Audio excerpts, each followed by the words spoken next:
This is Jackie, and I'm here with members of Captain Jazz here at Riot Fest Day 3. How are we doing today? Oh no! Party foul. Look out, guys.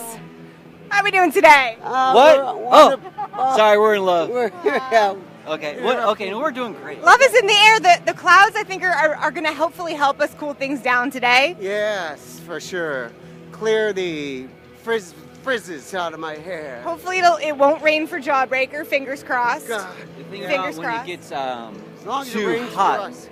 his hair gets so curly. Yeah. You should see it though. I mean, it's looking good today.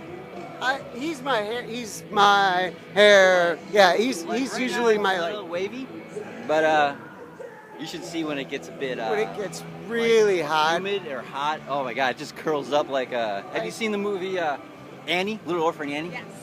I have not seen it, but I saw the. I was thinking, I don't know. I was thinking of Large Marge.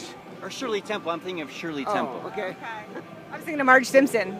Marge Simpson. Okay. There you go. If it gets really big. I'm sure they all have something in common. Well, you guys are here at Riot Fest. What inspired you to book and play shows now, this time around? Well, Sam can answer that.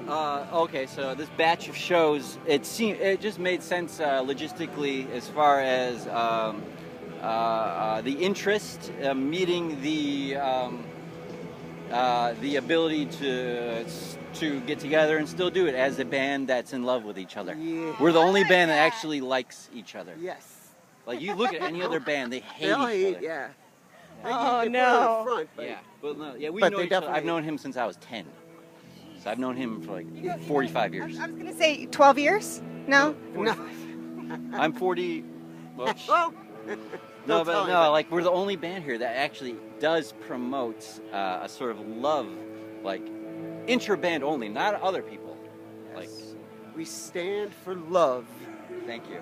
And this man stole my skateboard.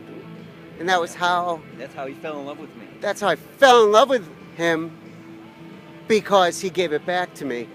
Yep. And so it all just, the energy and the, energy and the gasms Yeah. just started coming together just like that. Speaking of the intra-band love, how does Captain Jazz and your time that you spend there fit in with the time spent with Owen, Joan of Arc, and American football individually and collectively? Well, I don't mean to correct you, but we weren't in Owen or American football, but that's Mike. That's Mike. He's over there. Mike Schmoozen. He's growing a beard. But as far as we were both in Joan of Arc. I was the OG member of Joan of Arc. And no, that's Yes. my love for Tim, who I love also. He's not here right now, but no, it's like we have like this I don't want to call it like what's the porn term? What's the porn term? There's emo porn. Do you know there's There is? Yeah, there's emo. Why does that not surprise me? I don't.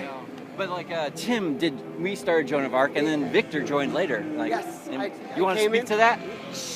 Just a little bit, sure. I had I played on one album, and I did soundtrack for the movie Joan of Arc with them, and Charlie Chaplin film, and they kicked my ass out. So yeah, no, actually, Owls formed. Yeah, that's what happened. Owls formed, which is the same members of Captain Jazz, but different approach to music. So that was pretty much. But I mean, I think we all sort of we all went to high school together. We were all like in the same locker area, like in the halls and stuff. Like Tim and Sam shared a locker next to each other, locker hallway, and I was like right around the corner. So it was I don't know. We would just go home after school. Sometimes we'd take Tim's bus, back to his place, and we'd pick up music or pick up guitars and start doing what we didn't know how to do, and then eventually it just started making itself into something. So yeah, and then Mike got this 25-piece drum set for his birthday or something. I think, I don't know, but Yeah. And that was awesome because we'd have these huge drum jams and everything. And but yeah, those were the days. And now these are the days. So. And now we're here in Chicago, hometown Chicago. How did the city influence your music, especially when you got started? Well, we grew up in the suburbs, so we want to make that clear. You know, so the suburban hellscape of what is life for a teenage person. No, so we were dealing with this existential crisis constantly. Yes. And like, was it suicide or make music? Yes. So what did we choose? We had only two choices, basically. Right, two choices. So, And so. Really, only one. Yeah. yes. Yeah. Well, yeah. But no, we chose music, and here we are. And so we're here at Riot Fest. How did you go about choosing your set list for Riot Fest? Tim makes all the set lists, pretty much. We blame Tim. So we blame him. Yeah, if there's any fuck ups in the energy or of the flow of anything. So, no, he actually, it's a ritual almost. Like, you know, he just like, he writes all these set lists down. He thinks about it, you know, you could tell. So we let him just sort of like go off in his own little corner and think, or like sometimes we'll have a thought and just like, you know, a suggestion, and we'll just throw it out there. And if it makes sense, then he'll insert it into the set list. And then like 10 minutes, 15 minutes before the show, he'll just start going out and passing us each our little, you know, personal set lists. So it's a ritualistic thing. And yeah, it almost feels weird to not get one. If we ever, I don't think there's been a time that we've never gotten one from Tim written in a black Sharpie. yeah, Sharpie. Black Sharpie. He uses a Sharpie. It's typically black. I have seen him in red. Have you? Wow.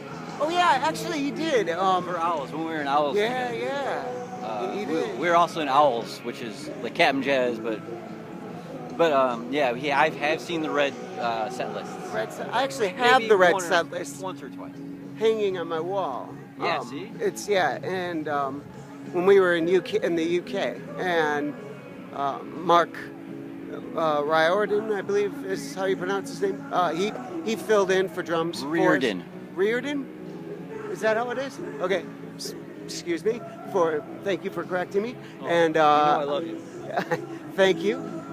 Oh, well, yeah. And I was just gonna say that Mark R. just filled in for that tour and fucking slayed, just killed it. You know, he basically emulated everything that Mike did, and it was like having Mike on tour with us, and tour went wonderful. So it was good. Excellent. So what's up next for you guys after Riot Fest? After Riot Fest, I think we go to New York next week. Yeah, we're playing one show in Brooklyn next Saturday. Yes. So in about 6 days, and then we have 2 dates in London on November 7th and 8th, and then the other guys are playing solo sets in London on November 9th. Excellent. Well, stay tuned for much more from Captain Jazz. This is Jackie. Thanks to Chorus FM and In the Key of Change.